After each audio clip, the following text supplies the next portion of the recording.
يسعد مساكن ويا هلا فيكم بوصفة جديدة لليوم.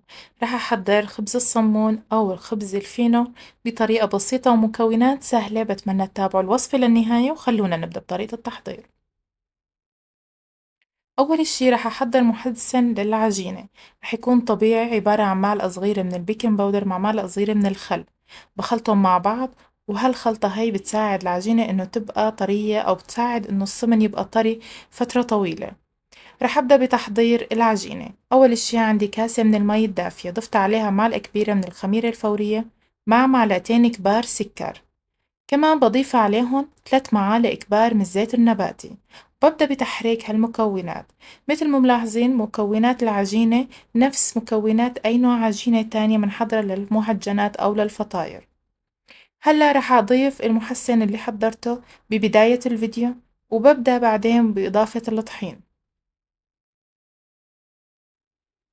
راح أحط هلأ 4 كاسات طحين، طبعا بضيفهم بالتدريج. أول إشي حطيت نص الكمية وبديت بالعجن، وبعدها كمان راح أحط النص التاني. بستمر بالعجن وباخد وقتي بالعجن تقريبا دقيقتين أو 3 دقايق، لأنه سر نجاح الصمن لحتى يبقى طري إنه ينعجن كتير منيح. وطبعا إضافة البيكنج باودر مع الخل للعجينة بتساعد العجينة إنه تبقى طرية، وأثناء الخبز قلبها ما يعجن وبنفس الوقت العجينة ما تنشف. هلا العجينة صارت عندي جاهزة، راح أحطها بصحن مدهون شوية زيت نباتي، وأحط العجينة بالصحن وعايفة تتخمر لمدة ساعة.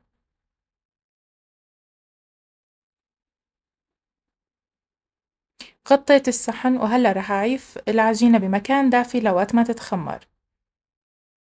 بهالشكل العجينة عندي ارتاحت. راح أبدأ بتقطيعها لكرات صغيرة، وبعدها برق كل كرة لحتى أشكلها على شكل الصمام.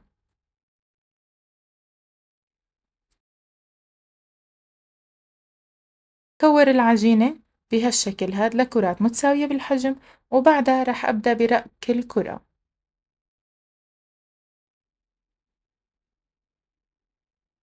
هلأ أخدت أول قطعة من العجينة برقها أول شي بإيدي وبعدين بالشوبك، بحاول إنه العجينة تكون رقيقة.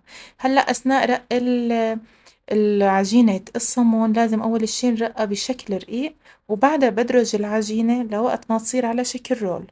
هالشي هاد بيخلي العجينة بيخلي الصمن قلبه ما يطلع معجن وينفش ويستوي تماما بالفرن.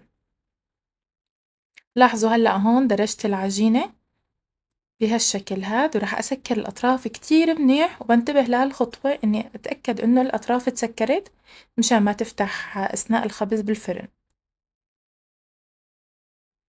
هلأ راح أحط العجينة على صينية الفرن، حاطط لها ورق زبدة. كمان بنقدر نستغني عن ورق الزبدة وندهن أرضية الصينية بشوية زيت نباتي. بكمل تشكيل الصمن بنفس الطريقة، وبهالوقت بحمل الفرن على حرارة 220.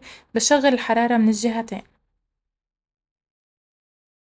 مثل ما ملاحظين الطريقة كتير سهلة، طريقة التشكيل مجرد إني رقيت العجينة وبدرجها بهالشكل وبسكر الأطراف.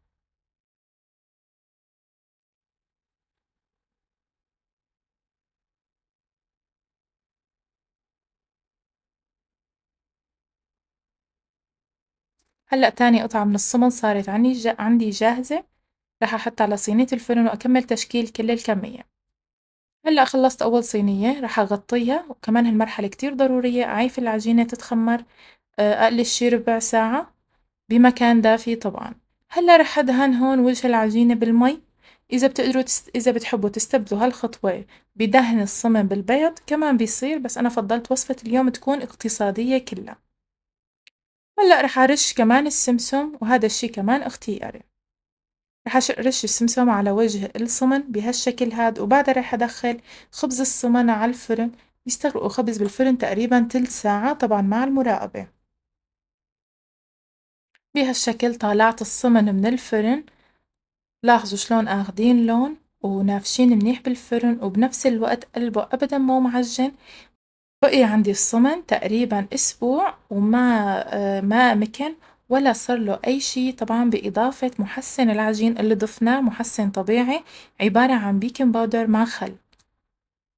لاحظوا شلون قسمت قلب الصمنة، قلبها مستوي تمامًا وما معجنة متل ما ذكرت وبنفس الوقت طرية. بهالشكل بكون وصلنا لنهاية فيديو اليوم.